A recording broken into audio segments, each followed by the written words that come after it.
देखो exercise 5.4 AP का ये ऑप्शन क्वेश्चन है। Exercise 5.4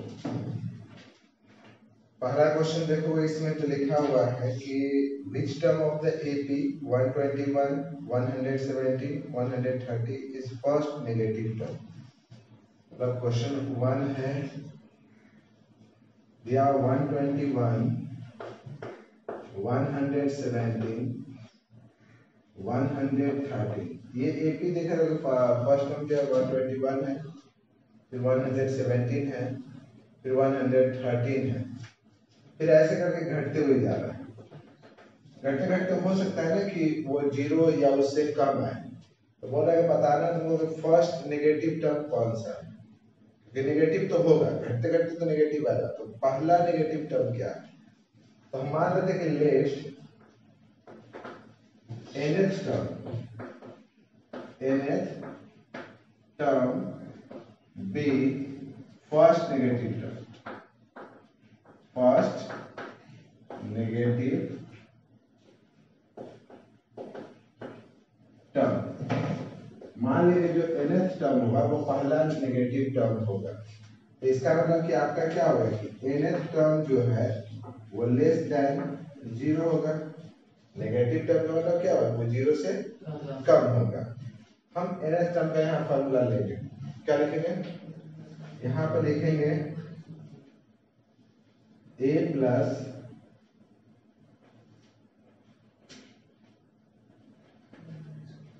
n-1 into D less than zero.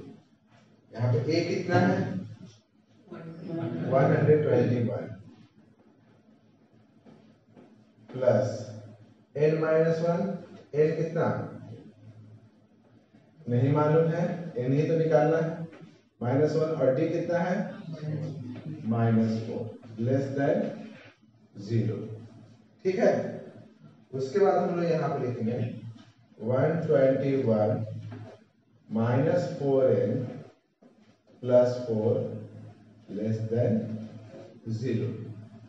-4 into n, -4n, -4 -1 +4, यहाँ से हो गया 121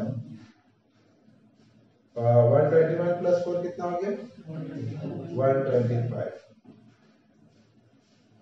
-4n लेस देन जीरो।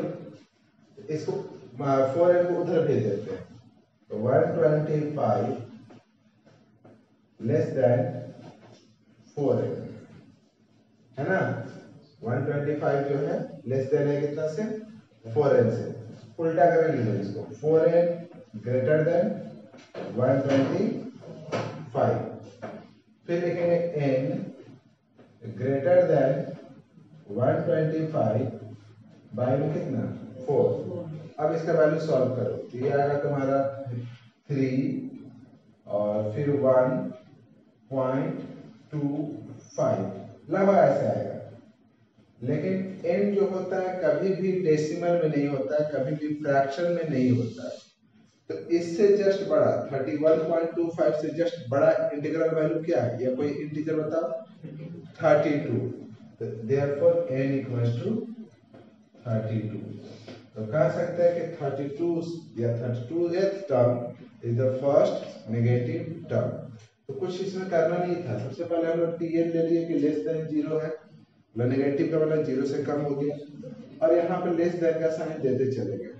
यहाँ पे जो n का वैल्यू आया 31.25 से जस्ट बड़ा, क्योंकि पहला टर्म बोल रहा है कि 31.25, तो उससे जस्ट बड़ा जो भी इंटीग्रल वैल्यू होगा वो हम ले लेंगे। समझ में आया, इस तरह से ये सॉल्व हो जाएगा। क्वेश्चन नंबर अब सेकंड देखो,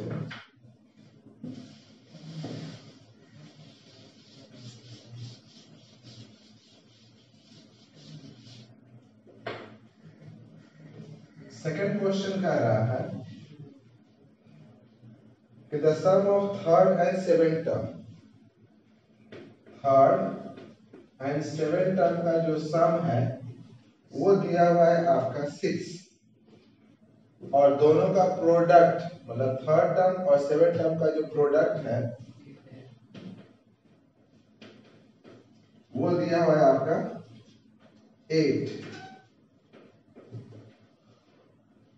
और पूछ क्या रहा है आपसे, पूछ रहा है find the sum of first 16 term मतलब एस 16 ये निकालना ठीक। तो पहले टी थर्ड के लिए हम लोग क्या लिखते हैं ए प्लस 2d और T7 के लिए a plus 60 equals to 6 a plus a 2a और यहां से हो गया 8d 6 आ गया। इसमें से 2 कॉमन ले सकते हैं तो 2 कॉमन ले लो तो यहां से आ जाएगा a plus 4d equals to 6। इसका मतलब हो गया a प्लस 4d 6/2 3।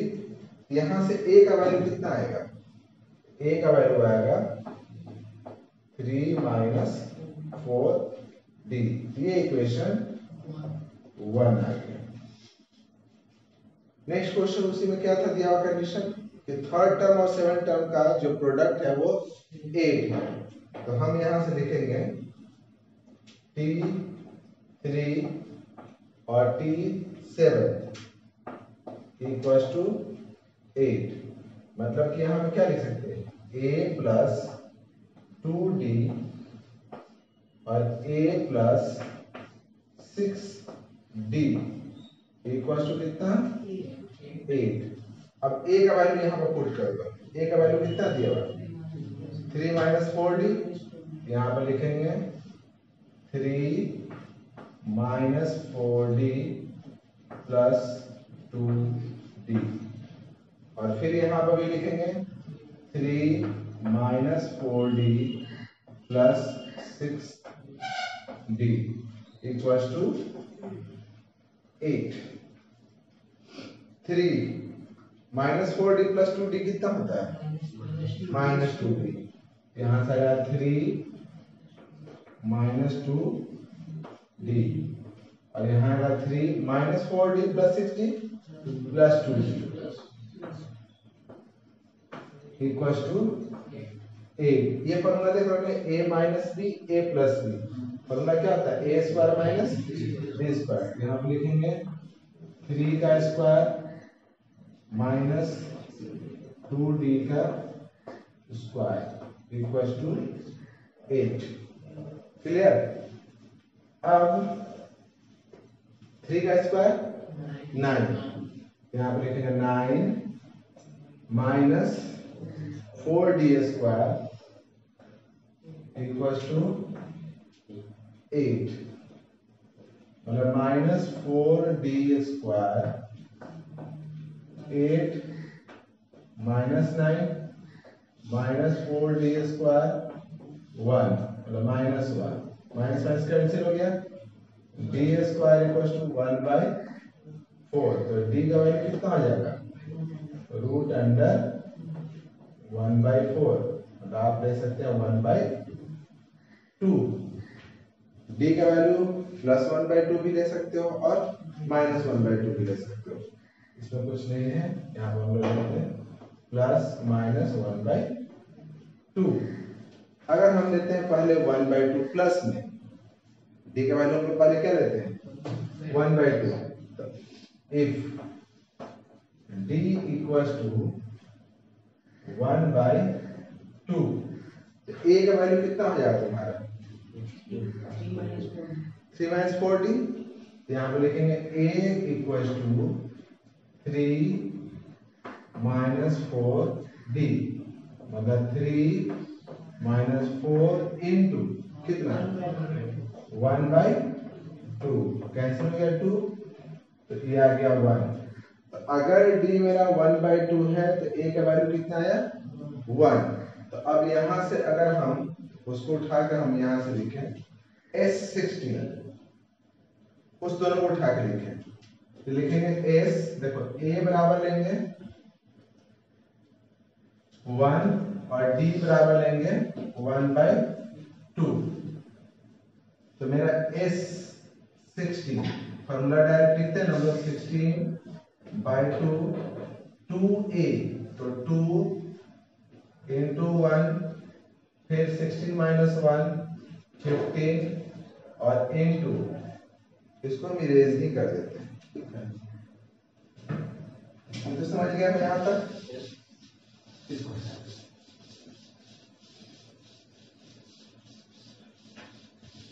देखो, तो हम पहले क्या लिए कि इफ d इक्वल टू 1/2, तो अगर हम यहाँ पे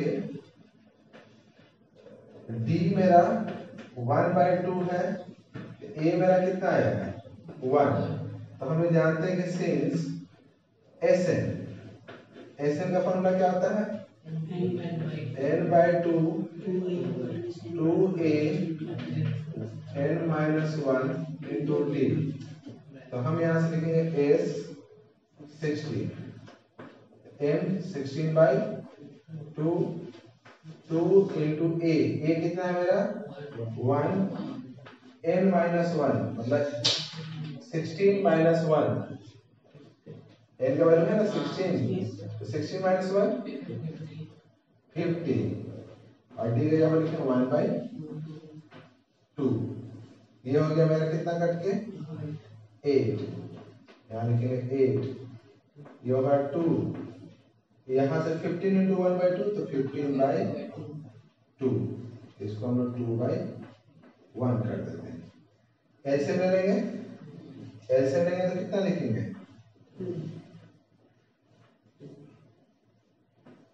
2, यहाँ 4 plus 50, 2 से कट जाएगा कितने बार में 4 बार में, तो 4 into 90 मतलब कि 76। तो ये आ गया एक बार 76। क्या आंसर यहाँ पे खत्म हो गया? नहीं, ये हम लिए कि इफ d इक्वल टू 1/2 तो a बराबर 1, तो d का वैल्यू -1/2 भी तो ले सकते हैं। तो फिर लिखेंगे यहाँ पे इफ d इक्वल टू -1/2, तो फिर मेरा a बराबर क्या था? a बराबर था 3 - 4d, है ना? तो हम यहाँ लिखेंगे 3 - 4 into -1/2, माइनस माइनस प्लस, ये 2 से कट गया 2 बार में, यहाँ से हो गया 3 + 2 कितना हो गया 5। तो a मेरा हो गया 5 और d हो गया -1/2। अब हम सम निकालते हैं, सम ऑफ 16 का। तो फिर यहाँ पे लिखेंगे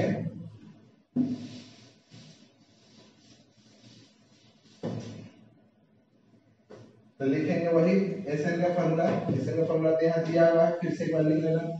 और फिर देखो S16, तो 16/2 2 into a मेरा कितना है 5 प्लस फिर 16 - 1 15 into -1/2, यहाँ से कट जाएगा कितना 8 टाइम्स में, ये हो गया 8 10 और प्लस माइनस माइनस 15/2 है ना।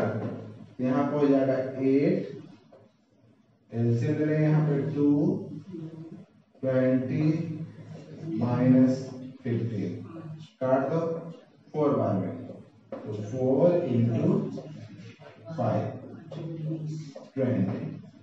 क्लियर है? तो क्वेश्चन नंबर सेकंड का दो आंसर होगा, एक होगा 76 और एक होगा आपका 20। क्लियर है? समझ में आया? कभी भी रूट में कोई वैल्यू रहता है तो एक बार पॉजिटिव एक बार नेगेटिव दोनों लेना है।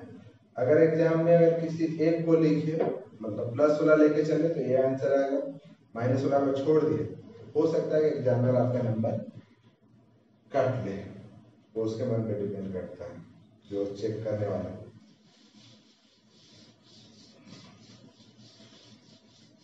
क्वेश्चन नंबर 3 देखो।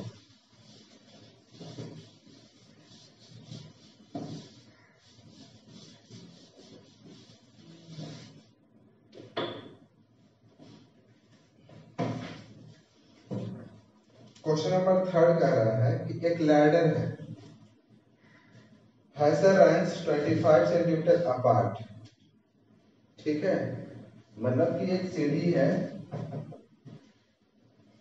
इस तरीके से, मान लीजिए ऐसे सीढ़ी है, सबसे नीचे में एक पैर रखने वाला है, फिर उसके ऊपर है, फिर इसके ऊपर में है, फिर ऐसे ऐसे कैसे जाते हैं सबसे लास्ट।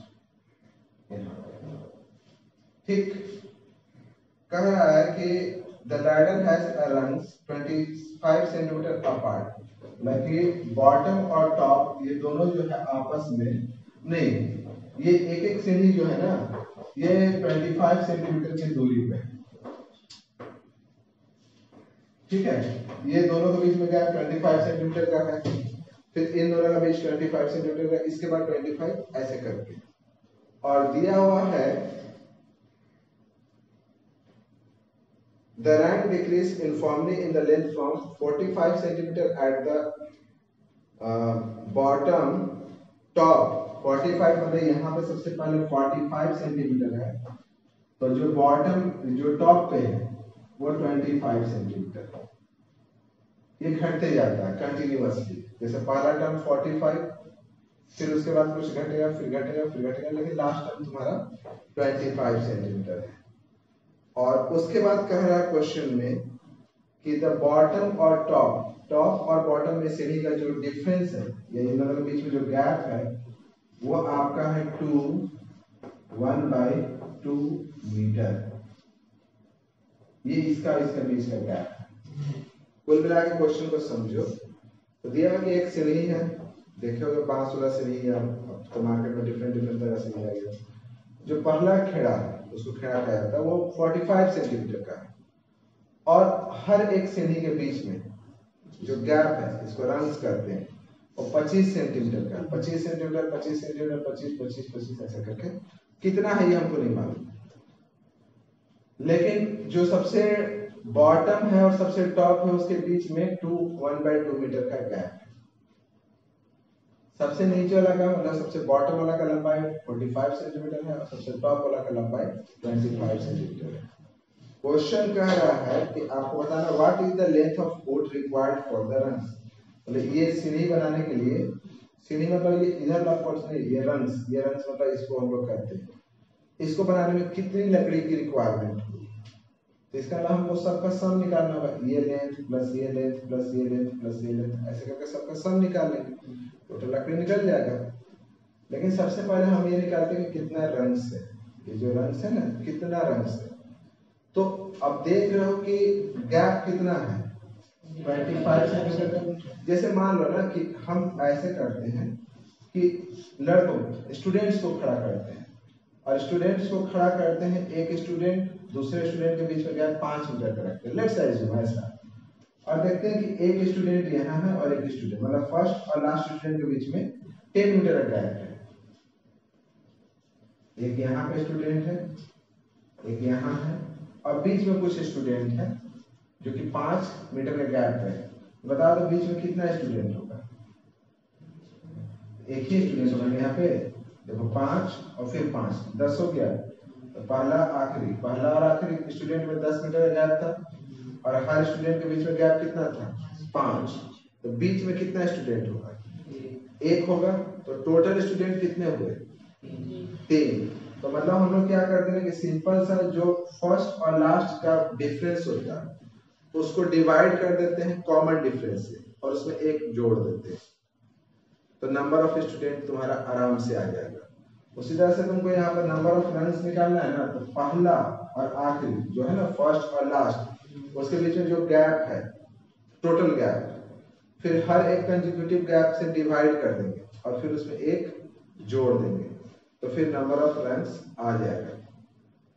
ठीक है, इसे अगर मान लिए कि अगर हम 2-2 मीटर पे स्टूडेंट्स को खड़ा करना शुरू किए, 2-2, जैसे 2 यहाँ पे एक बच्चा, फिर 2 मीटर, फिर 2 मीटर, 2 मीटर, ऐसे करके यहाँ तक। और टोटल मतलब फर्स्ट और लास्ट के बीच में 100 मीटर का गैप है।